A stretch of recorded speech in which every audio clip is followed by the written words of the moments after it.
Vice Cosmetic na sunwear. Isa lang ang binili ko kasi syempre testing lang kung maganda. Parang nagandahan kasi ako dun sa mga nagre-review nito. Kaya sabi ko, bibili ako.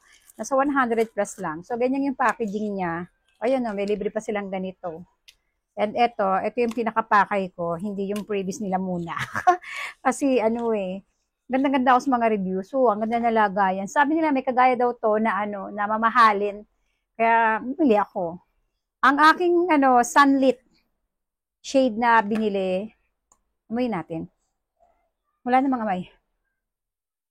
Yung product niya, tingnan natin kung gaano kadami.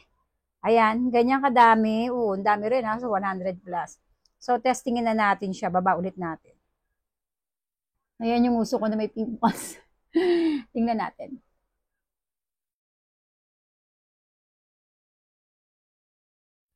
Uy.